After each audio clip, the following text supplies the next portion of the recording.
Navigation Officer Yunseo Choi stared at her control screen in disbelief. The course Captain Dae-ho had ordered would take them straight into the heart of the Gorak formation. She had run the calculations 3 times, hoping she had made a mistake. But the numbers never changed. They were flying directly toward certain death. "Sir," she said quietly, "are you sure about this?" Heading Dae-ho stood behind her chair watching the enemy ships grow larger on the main display. "Yes, Yunseo. I am sure. Set course. For the flagship maximum speed in the engineering section." So-min Park crawled through narrow maintenance tunnels connecting power cables that were never meant to work together. The mining lasers were designed to cut through rock and metal slowly and carefully. Now she was trying to turn them into weapons of war. The heat from the modified connections made the air shimmer like desert mirages. Her hands moved quickly, but her mind kept drifting to the families in the cargo bays she had helped load them onto the ship just days ago. Children clutching stuffed animals, mothers holding babies, fathers trying to look brave while their worlds burned behind them, all of them trusting the crew to keep them safe. The mining laser housing groaned as she increased the power flow. These tools had safety limits for good reason. Push them too hard and they would explode, taking half the ship with them. But safety limits were a luxury they could not afford anymore.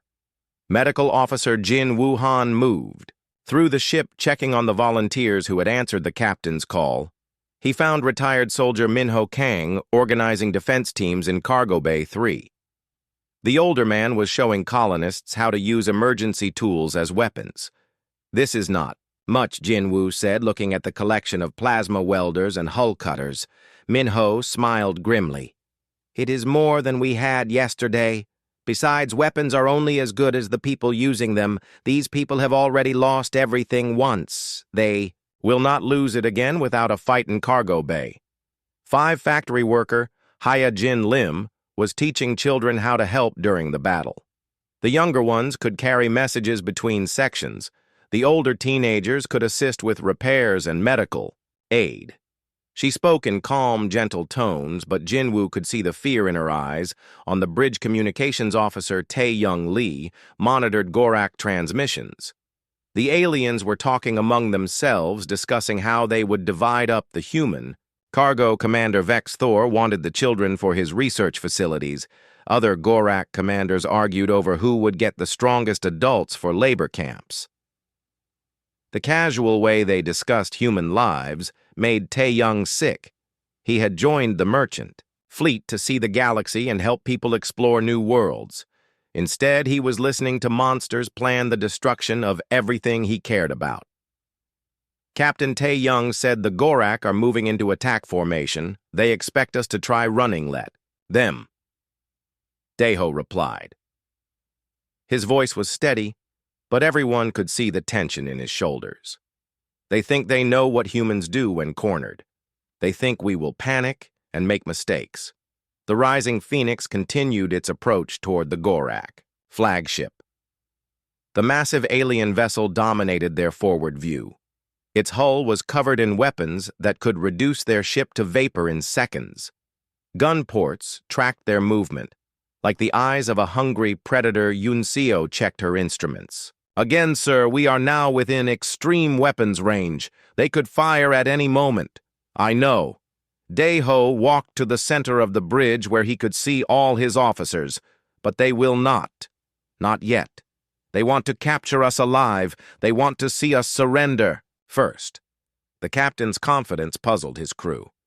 How could he be so sure about alien psychology? But Dae-ho had studied every report from destroyed human colonies. The Gorak followed patterns. They were predictable in their cruelty. The intercom crackled. "With another transmission from Commander Vex Thor human ship, you approach our position. This shows wisdom. Perhaps you are not as stupid as your species appears. You will prepare for boarding immediately." Dae-ho activated the reply channel. "This is Captain Kim of the merchant vessel, Rising Phoenix. We are prepared to discuss terms of surrender." "Excellent," the alien commander responded. There are no terms. You will submit completely or you will die completely. These are your only choices. The bridge. Crew exchanged glances.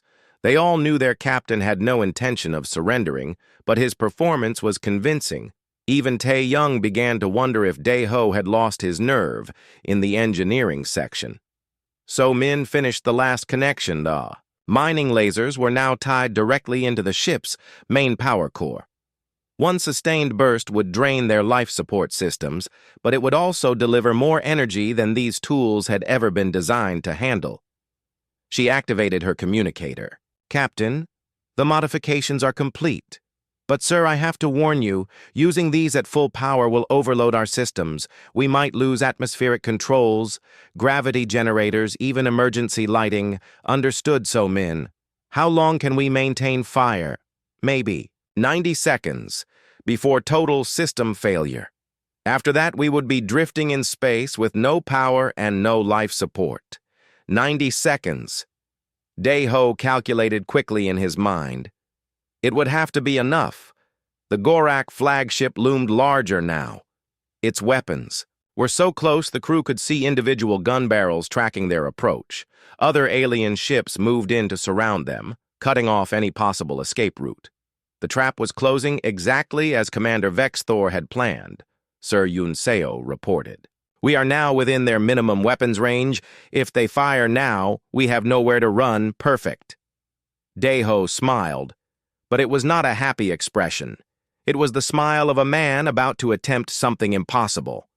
Tae-young opened a channel to all sections done. Sir, this is the captain. We are about to begin our attack. Remember what we discussed.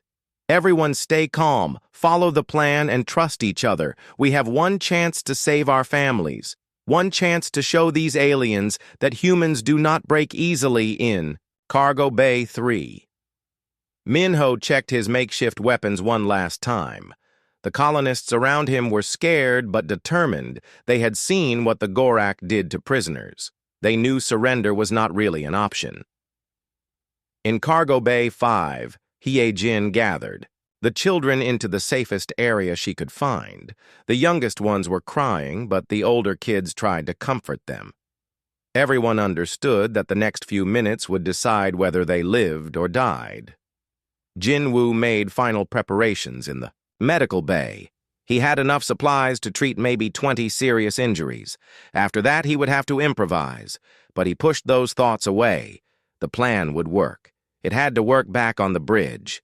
Dae-ho watched the Galactic flagship fill their entire forward view. He could see alien warriors moving behind transparent sections of the hull. 12-foot-tall monsters, preparing to board and slaughter everyone he had sworn to protect. The communication system activated again.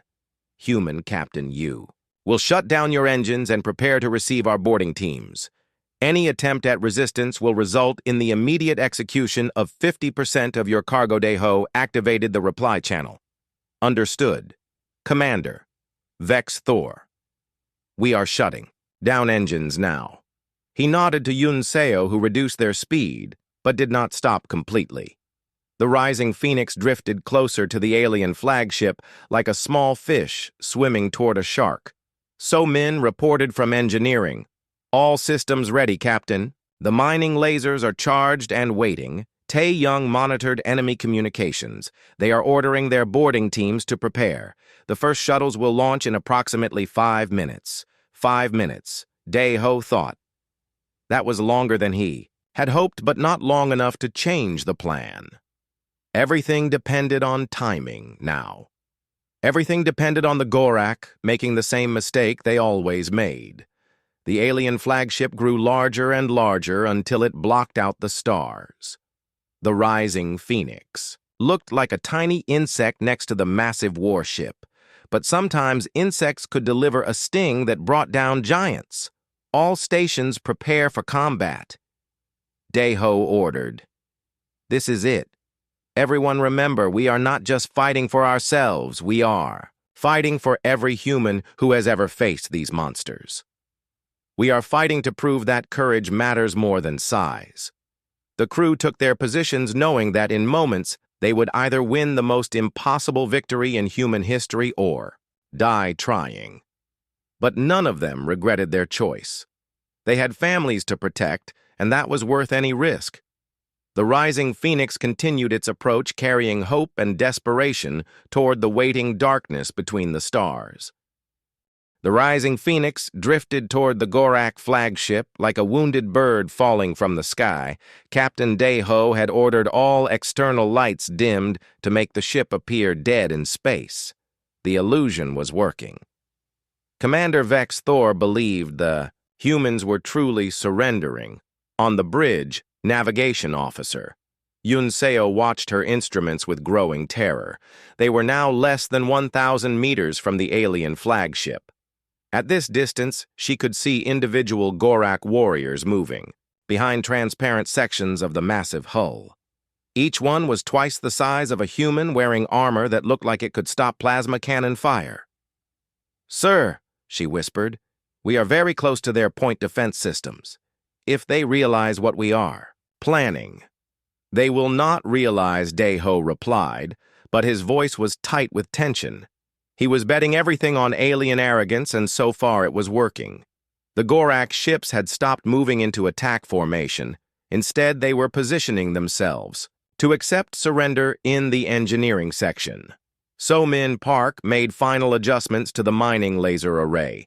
The 6 industrial cutters were now connected to the ship's main power core through cables that glowed white-hot from the energy flowing. Through them, warning lights flashed red throughout her section, but she ignored them. The safety systems were screaming about overload conditions, but safety was a luxury they could not afford. Her hands shook as she calibrated the targeting systems. These tools were designed to cut precise lines through asteroid rock, not fight battles against alien warships. But Captain Day-Ho had studied the reports from destroyed colonies.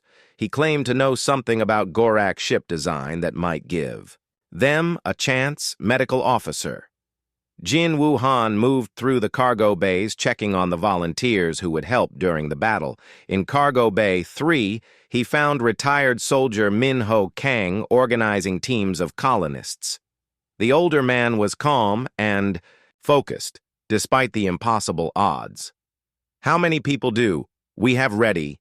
Jin Wu asked. 47 adults and 12 teenagers old enough to help. Min-Ho replied, "They are scared, but they understand what is at stake. Everyone has lost family members too." The Gorak Empire. Everyone wants revenge. In Cargo Bay 5 factory worker, Hye-Jin Lim kept the younger children calm by telling them stories about brave heroes who fought against monsters. She did not mention that most of those heroes died in the stories. The children needed hope, not fear. The ship shuddered slightly as they passed through the Gorak flagship's outer defensive perimeter. Automated systems scanned the rising phoenix, checking for weapons and signs of resistance. But the mining lasers were hidden inside civilian equipment housings. The aliens saw only what they expected to see. Communications officer Tae-Young Lee monitored enemy transmissions with growing amazement. The Gorak were actually arguing among themselves about how to divide up the human prisoners. Commander Vex Thor wanted first choice of specimens for his research. Other commanders demanded fair shares of the labor slaves. Their casual discussion of human lives as property made Tae-Young sick, but it also revealed something important. The aliens were so confident of victory that they were not even watching for tricks. They thought humans were too weak and stupid to pose any real threat. Captain Tae-Young reported the first Gorak boarding shuttles are launching. They will reach us in approximately 3 minutes. 3 minutes. Day-Ho thought it was less time than he had hoped, but it would have to be enough. So-Min, are the mining lasers ready? Ready and waiting, Captain. But remember, we only get one chance at this. The power drain will kill our systems after 90 seconds. Understood. All stations prepare for combat. The bridge crew took their positions. Everyone knew their job. Everyone understood that failure meant death for 300 innocent people. The weight of responsibility was crushing, but it also gave them strength. They were not just fighting for themselves anymore. The Gorak flagship filled their entire forward view now. The rising Phoenix looked like a tiny insect next to the massive alien warship. But Captain Deho had studied the reports carefully. He knew that even giants could have weak spots. Yun Seo, we need to be exactly 500 meters from their communication array section. Can you manage that? The navigation officer checked her instruments, sir. At this distance, their tractor beams could grab us and pull us inside their docking bay. That is exactly what I am counting on. Deho smiled grimly. When they try to bring us aboard, they will have to lower their forward shields for just a few seconds. The crew began to understand their captain's plan. He was not trying to destroy the entire Gorak fleet. That would be impossible. Instead, he was targeting something specific, something that might give them a chance at survival. The communication array Tae-young said in amazement. Sir, if we could disrupt their command network, the entire fleet would lose coordination. Deho finished. Each ship would have to fight independently without central command. That levels the playing field considerably. So Min reported from engineering. Captain, the mining lasers are locked onto target. We have clear line of sight to their primary communication cluster. The first Gorak boarding shuttle was now visible through the bridge. Windows a dark, angular shape moving toward them, carrying warriors who thought they were coming to collect helpless prisoners. Instead, they were about to witness something that would change the course of the warhold position. Deho ordered, "Let them get closer. We need them to think we are completely helpless." The alien shuttle approached slowly, its pilots confident that the human ship posed no threat. Inside the rising Phoenix volunteer teams took their positions. Minho organized his defense. Groups, while Hae-jin made sure the children were as safe as possible. Jin-woo prepared medical supplies for the casualties he knew were coming. The Gorak flagship activated its tractor beam, pulling the rising Phoenix closer to the docking bay just. As Deho had predicted, the massive ship lowered its forward shields to allow the smaller vessel inside. It was a standard procedure that the aliens had used hundreds of times before. But this time was different. Now, So-min fire everything. The mining. Lasers erupted in brilliant beams of white energy. 6 industrial cutters designed to slice through asteroid rock struck the Gorak communication array at point-blank range. The alien equipment exploded in showers of sparks and twisted metal, but the mining lasers did more than just destroy hardware. The massive energy discharge created feedback loops in the Gorak network systems designed to coordinate 15 ships suddenly received conflicting signals from damaged equipment. The effect was immediate and devastating. Alarms began wailing throughout the Gorak fleet as their command network collapsed. Ships that had been moving in perfect formation suddenly found themselves blind and confused. Targeting systems locked onto whatever was closest, including other Gorak vessels. The flagship shuddered as explosions ripped through its communication sections. Commander Vex Thor screamed orders that nobody could hear through the disrupted systems. His perfect battle formation dissolved into chaos as ships began firing randomly. Captain Yun Seo reported in amazement. It is working. The Gorak ships are attacking each other. Deho allowed himself a moment of satisfaction before reality returned. The mining lasers were burning out rapidly. The ship's power systems were failing exactly as So-min had predicted. They had maybe 60 seconds before total system failure. All hands prepare for emergency protocols, he ordered. This is just the beginning. The rising Phoenix drifted away from the crippled Gorak flagship as explosions continued to tear through the alien communication systems. Around them, the mighty enemy fleet was tearing itself apart. Ships that had conquered dozens of star systems were now firing on their own allies, but the battle was far from over. The humans had struck the first blow, but they were still vastly outnumbered. The Gorak would eventually restore communication, and when they did, their revenge would be terrible. In Cargo Bay 3, Minho watched through a viewport as alien ships exchanged fire with each other. Captain Kim did it. He told his volunteers. He actually did it in Cargo Bay 5. Hae-jin hugged the children as they cheered at the sight of the confused enemy fleet. But she knew this was only the beginning. The real fight was yet to come on the bridge. Dae-ho watched the chaos spreading through the Gorak formation with grim satisfaction. His impossible plan had worked, but now they needed something even more impossible. They needed other humans to find them before the aliens could regroup. Tae-young, he said quietly, broadcast our position on all emergency frequencies. Tell any human ship within range that we have found a way to fight back. Tell them the giants can bleed. The communications officer began transmitting, hoping against hope that someone would hear their call for help. The rising phoenix had proven that courage could triumph over overwhelming odds, but they would need more than courage to survive what was coming next, outside. Their viewports, the Gorak fleet continued its self-destruction, while the small human cargo ship that had started it all drifted through the chaos carrying 300 souls and the first real hope humanity had felt in months. Captain Dae-ho Kim pressed his face against the cold metal of the observation window. The stars looked different today, darker somehow, like they were hiding from what was coming. He could feel the fear spreading through his ship like a disease. Everyone knew the stories. Everyone knew what happened when the Gorak Empire found you. The bridge of the Rising Phoenix buzzed with nervous energy. Engineer So-min Park worked at her station with shaking hands.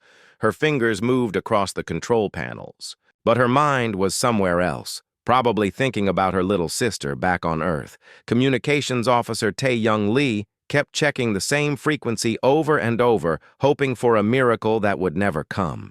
Dae-ho turned away from the window and looked at his crew. These were good people, brave people, but they were not soldiers. They were cargo haulers and miners and engineers who had signed up for simple transport missions, not for war against 12-foot-tall aliens who could crush a human skull with their bare hands. The ship shuddered as something massive moved past them in space. Dae-ho did not need to look to know what it was. The Gorak flagship had arrived. It was a monster of black metal and twisted spines stretching. Over 2 miles from nose to tail, the humans called it the Hammer because that was what it did to everything in its path. So-min looked up from her station. Captain, the engines are running at 60%. We took damage during the escape from the colony. We cannot outrun them, D. Ho nodded. He had expected this. The Rising Phoenix was never meant to be fast. It was built to carry heavy loads across long distances. It was strong but slow, like an old elephant trying to run from hungry wolves. So many ships. Tae-young. The young communications officer swallowed hard before answering. 15 confirmed, sir. 3 of them are heavy cruisers. The rest are destroyers. All of them bigger than us. Dae-ho walked to the center of the bridge where a holographic display showed their situation. The Gorak ships formed a perfect circle around them. Nowhere to run, nowhere to hide. Just like every other human ship that had tried to escape the Empire. The intercom crackled to life, filling the bridge with a voice. That sounded like grinding stone and broken glass. This was Commander Vex Thor speaking for the Gorak Empire, pathetic humans. You will surrender immediately. Your ship will be boarded. Your cargo will be examined. Any resistance will result in immediate execution of half your population. Dae-ho clenched his fists. The cargo Vex Thor was talking about was not metal or food or supplies. It was people, 300 families who had escaped from the mining colony on Kepler 442b before the Gorak arrived. Men and women and children who had lost everything but still hoped to see Earth again. The alien voice continued. We know you carry breeding stock and young specimens. These will be transported to our research facilities. The older specimens will be processed for labor camps. This is the mercy of the Empire. So-min made a sound like she was going to be sick. Tae-young turned pale as death. Everyone on the bridge knew what processed meant. The Gorak did not keep human slaves for long. They worked them until they died, then used their bodies for things too horrible to think about. Sir, what are your orders? Day? Ho looked at his crew again. These people trusted him. They followed him because they believed he could keep them safe. But how do you fight giants? How do you win when the enemy has better weapons, better armor, better everything? He walked to his command chair and sat down slowly. The weight of 300 lives pressed down on his shoulders like a mountain. But as he looked around, the bridge, something changed in his mind. He remembered his grandfather telling stories about the old wars back on Earth. How small groups of fighters sometimes beat much larger armies. The trick his grandfather had said was not to fight the enemy, where they were strong. You had to make them fight, where they were weak. Tae-young, the captain said quietly. Can you patch me through to the cargo bays? I want to speak to everyone. Sir, are you going to tell them to prepare for surrender? No. Daeho stood up and walked to the weapons console. Even though the Rising Phoenix was not a warship, it had some basic defensive systems and mining equipment. So Min, how long would it take to modify our mining lasers? The engineer blinked in confusion. Sir, those are industrial tools, not weapons. They are designed to cut through asteroid rock, not alien armor. How long? So Min, she calculated quickly in her head. Maybe 2 hours if we bypass the safety systems, but Captain, even if we could make them work as weapons, we only have 6 of them. The Gorak ships have hundreds of plasma cannons. Daeho smiled for the first time in days. 6 mining lasers against hundreds of plasma cannons. It sounded impossible. It sounded crazy. It sounded exactly like the kind of plan his grandfather would have loved. Tae-young opened a channel to all sections of the ship. The communications officer pressed several buttons. Done, sir. You are broadcasting to everyone.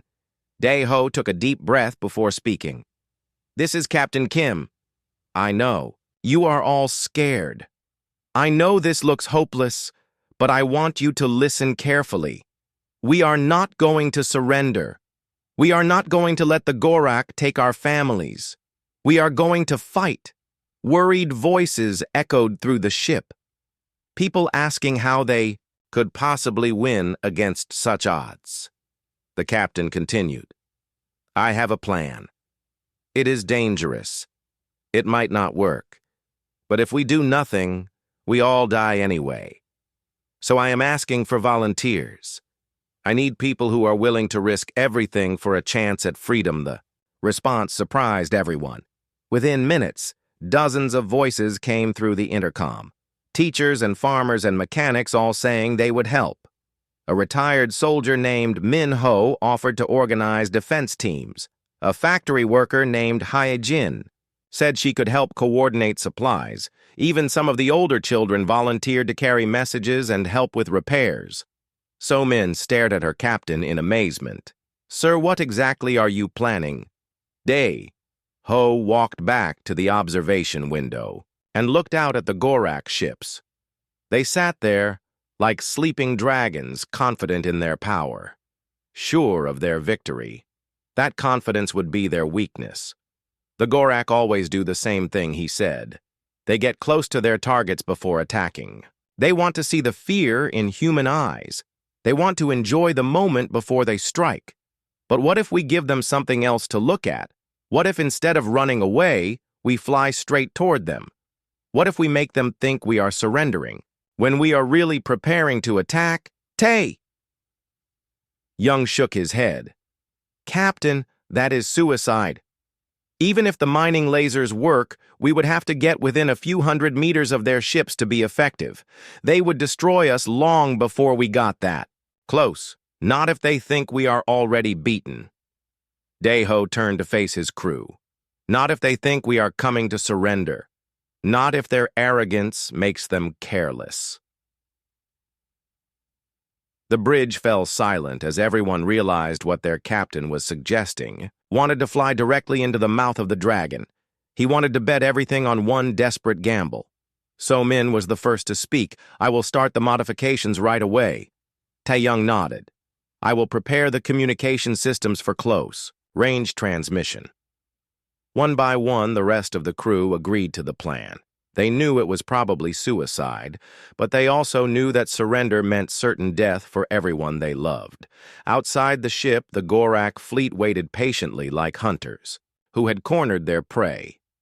They had no idea that the small human cargo ship was about to attempt something that would change the war forever. The rising Phoenix began to move not away from the enemy, but toward them, carrying 300 souls, and one impossible plan into the darkness between the stars. The rising Phoenix drifted through the chaos like a ghost ship. Systems were failing throughout the vessel as the overloaded power core struggled to maintain life support. Engineer So-min Park worked frantically in the flickering light of emergency, power trying to restore basic functions before they all suffocated in the darkness of space. "Captain, we have maybe 20 minutes of air left," she reported through the failing communication system. "The mining laser modification burned out everything. I can give you basic life support, but no weapons, no shields, and very limited navigation on the bridge." Captain Dae-ho watched the Gorak fleet tear itself apart through viewports that would soon frost over when the heating systems failed. His impossible gambit had worked better than he had dared hope. The alien ships were firing on each other in complete confusion, their command network destroyed by simple mining equipment, but victory was turning to ash in his mouth. They had struck a mighty blow, but they were dying anyway. The rising Phoenix was a wounded animal bleeding to death while predators circled. The Gorak would eventually restore communication, and when they did, the human ship would be defenseless. Navigation Officer Yun Seo struggled with her damaged instruments. "Sir, I am picking up something on the emergency scanners. It looks like ship signatures, but they are too faint to identify communications." Officer Tae-young Lee worked at his station despite the sparks flying from damaged circuits. "Captain, I am receiving transmissions on multiple frequencies. Someone is responding to our distress call," Hu Dae-ho asked, though he hardly dared to hope. "Multiple ships, sir, human ships. They are asking for confirmation of our position and tactical situation." Dae-ho felt his heart skip a beat. Other humans had heard their call for help. But who would be brave enough or crazy enough to enter a battle zone where Gorak warships were destroying each other? "Give them our coordinates and tell them what we discovered about the alien command network. But warn them about the dangers. Any ship that comes here is likely to be destroyed." Tae-young transmitted the information while monitoring responses. "Sir, we have confirmations from at least 12 different vessels. They are all moving toward our position in the damaged engineering section." So-min managed to restore partial power to the sensors. What she saw on her screens made her laugh, despite their desperate situation. "Captain, you need to see this. The ships coming to help us, they are not military vessels." "What do you mean?" "They are cargo haulers, mining ships, survey vessels, even a few civilian transports. Sir, they are people just like us, people who lost everything to the Gorak Empire." The first ship to arrive was the merchant vessel Golden Eagle, captained by an older woman named Sun-hee, who had escaped from the Tau Ceti colony. Her ship was armed with only basic defensive weapons, but she brought something more valuable than firepower. She brought news Captain Kim Sun-hee transmitted. "We have been monitoring Gorak communications across 3 star systems. The destruction of their command network has caused confusion everywhere. Their fleets are losing coordination throughout this entire sector." More ships arrived within the hour. The mining vessel Iron Mountain brought industrial equipment that could be converted to weapons. The transport ship New Dawn carried refugees from 6 different destroyed colonies, all of them eager for revenge against their oppressors. Medical Officer Jin Woo Han worked to coordinate between ships as they shared supplies and information. The refugee families aboard the Rising Phoenix were transferred to vessels with better life support, while volunteers moved in the opposite direction. Everyone wanted to be part of what was happening. In Cargo Bay, 3 retired soldier Min Ho Kang found himself training civilians from multiple ships in basic combat tactics. These were not professional warriors. They were teachers and farmers and mechanics who had lost their homes to alien brutality. But they shared something that made them dangerous. They had nothing left to lose. The Gorak fleet was beginning to restore some communication, but the damage was spreading faster than they could repair it. Ships that managed to re-establish contact found that their targeting systems were still confused. Their weapons fired at whatever registered as the nearest threat, including their own. Allies Captain Sun Hee of the Golden Eagle had an idea that changed everything. Captain Kim, what if we do not try to fight them ship to ship? What if we use their confusion against them in a different way? Explain. Daeho replied. The Gorak rely on their command network for everything. When that network is damaged, they cannot tell friend from foe. But we humans are used to fighting independently. What if we make the battle even more chaotic? Navigation Officer Yoon Seo understood immediately. Captain, if we could get close enough to more Gorak ships, we could trigger additional communication failures. Each ship we disable would create more confusion in their network. The plan was insane, but it was also brilliant. The growing human fleet would split into small groups and attack different parts of the alien formation, not trying to destroy the massive warships, but targeting their communication equipment. The more damage they caused, the more confused the Gorak would become. So Min managed to jury-rig mining equipment from 3 different ships into a more powerful cutting array. It would not last long, but it might be enough to disable several more alien vessels. The other ships began similar modifications, turning civilian tools into weapons. Of war factory worker Haya Jin Lim organized communication between the refugee families. Her experience managing production schedules proved invaluable in coordinating the complex attack plan. Everyone had a job to do, from the youngest children carrying messages to the oldest adults monitoring enemy movements. The psychological effect on the Gorak was devastating. These aliens had conquered dozens of star systems through overwhelming force and perfect coordination. Now they faced an enemy that grew, stronger through chaos rather than weaker. Commander Vex Thor aboard the damaged flagship screamed orders at subordinates who could barely hear him through the failing communication systems. Half his fleet was firing on the other half, while small human ships darted between them like angry wasps. "How are they doing this?" he roared to his bridge crew. "We have superior weapons, superior armor, superior numbers. How are these pathetic creatures turning our own strength against us?" His tactical officer tried to explain that the humans were exploiting weaknesses in their command network. But Vex Thor did not want to hear about weaknesses. The Gorak Empire did not have weaknesses. They were the strongest species in the galaxy. They could not be defeated by mining equipment and merchant ships, but defeat was exactly what was happening. The human fleet executed their plan with desperate precision. Small groups of ships approached different sections of the Gorak formation. Each group targeted communication, arrays, and command nodes, rather than trying to destroy the massive alien vessels. The Iron Mountain used its mining charges to disable a destroyer's sensor grid. The New Dawn launched emergency pods filled with electronic jamming equipment. The Golden Eagle coordinated attacks on 3 different cruisers simultaneously. Every successful strike sent more feedback through the Gorak network. More ships lost coordination. More weapons fired randomly. More aliens began attacking their own allies. The mighty fleet that had seemed invincible hours earlier was consuming itself. But the cost was terrible. Several human ships were destroyed when they got too close to alien weapons. Others were crippled by the same energy feedback that was causing chaos in the Gorak fleet. People who had already lost everything were losing their lives as well. On the bridge of the Rising Phoenix, Captain Daeho watched the battle unfold with mixed emotions. They were winning, but the price was higher than he had expected. Every human ship that exploded represented families who would never see home again. Sir Tae Young reported, "We are receiving a priority transmission from Captain Sun Hee.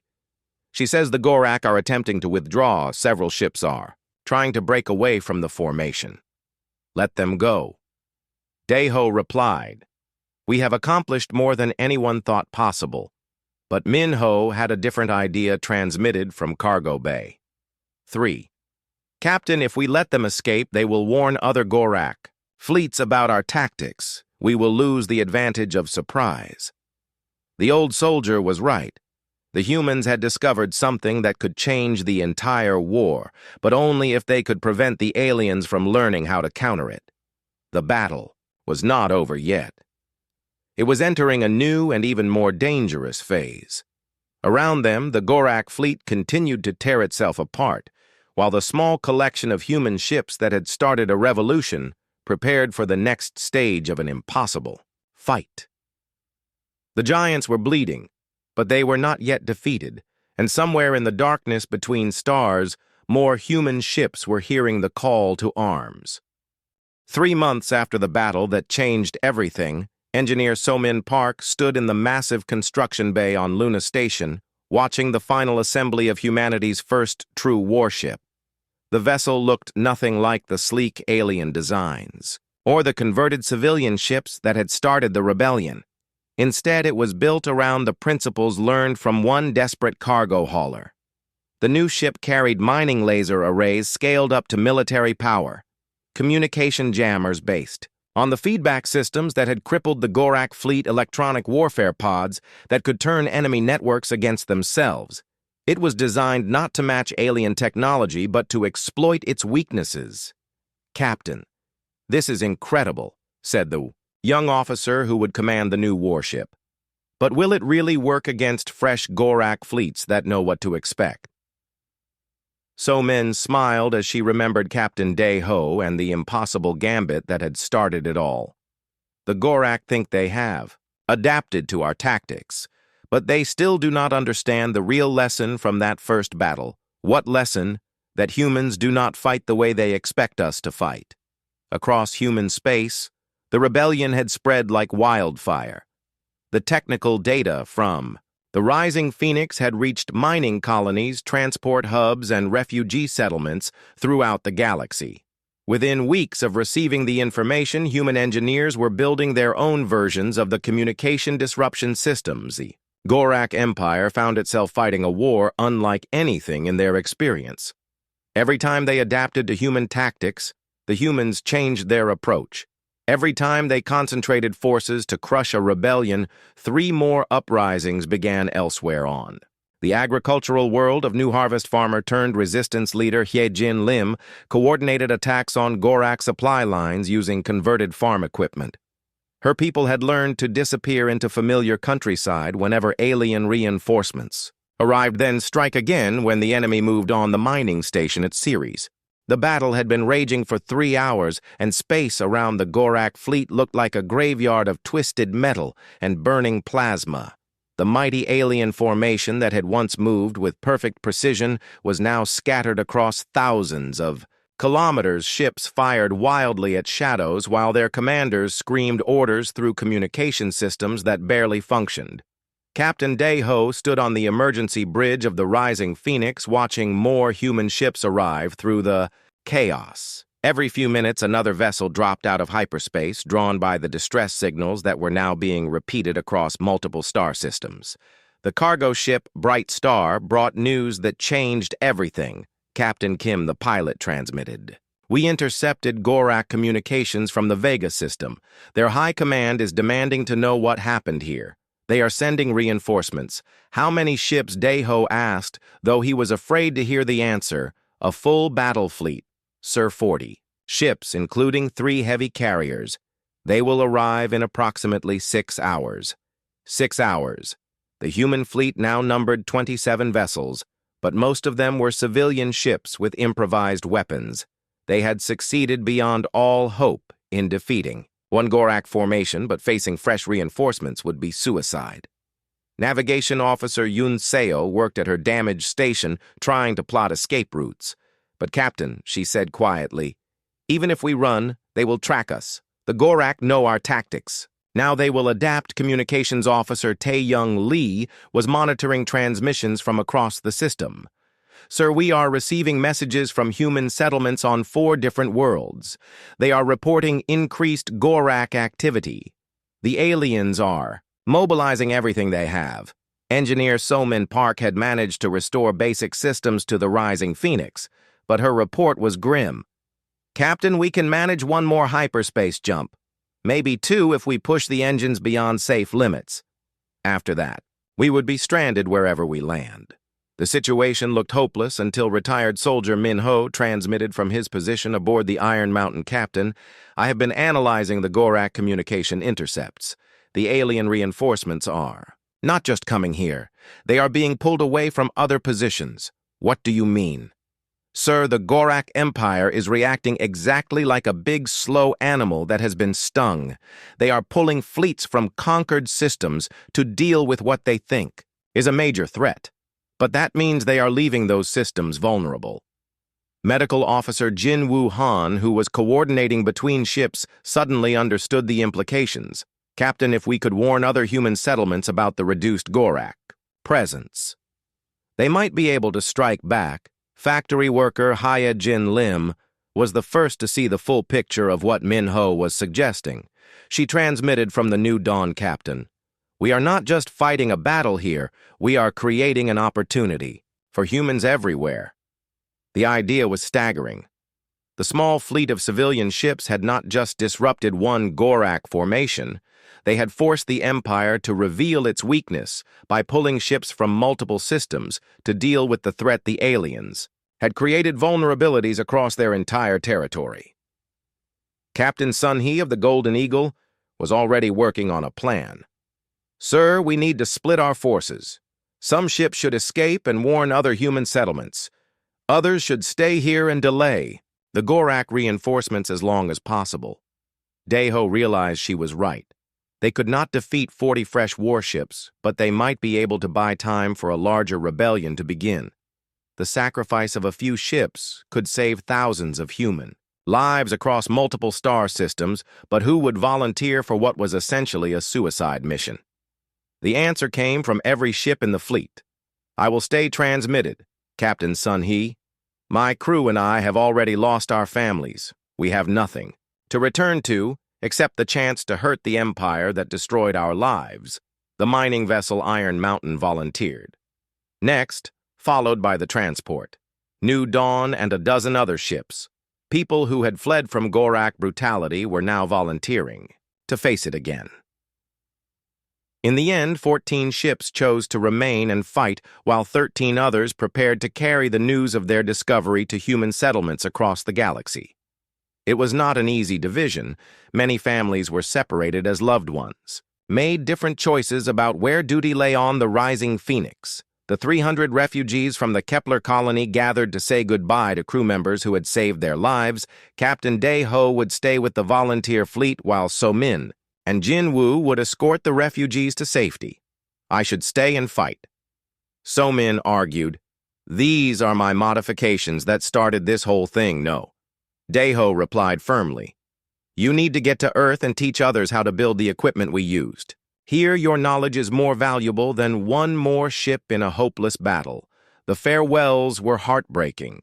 Children who had already lost their homes now watched as the heroes who saved them prepared to die for strangers on distant worlds. Hye Jin organized the refugee families while trying not to cry as her own friends made their final preparations. The Gorak reinforcements were detected at the edge of the system, moving in perfect formation toward the battle site. 40 massive warships against 14 damaged civilian vessels. The outcome was inevitable, but the human volunteers prepared to fight anyway. Min Ho organized the final battle plan using everything they had learned about Gorak weaknesses. The volunteer ships would not try to win. Instead, they would create as much chaos and confusion as possible, drawing attention away from the escaping vessels. "Captain, this is insane," transmitted one of the younger volunteers. "We cannot possibly survive this." "You are right. We probably cannot. But survival is not the point anymore. The point is to give our people a chance to fight back across the entire galaxy. The escape fleet began jumping to hyperspace one by one, carrying refugees and vital information to human settlements that might now have a chance to strike at weakened Gorak positions. The Rising Phoenix was among the last to leave, carrying So-Min and her precious technical data as they jumped to hyperspace. So-Min watched through a viewport as the volunteer fleet prepared for their final battle. 14 ships against 40, facing impossible odds to buy time for a rebellion they would never see. The battle began 3 hours later when the Gorak reinforcements arrived to find human ships scattered throughout. The system instead of fleeing like any sensible enemy would do. The confused aliens found themselves fighting the same kind of chaotic engagement that had destroyed their previous fleet. Captain Sun-Hee of the Golden Eagle transmitted her final message as plasma fire lit up the darkness around her ship. "Tell everyone we were here. Tell them we made the giants bleed. Tell them courage matters more than numbers."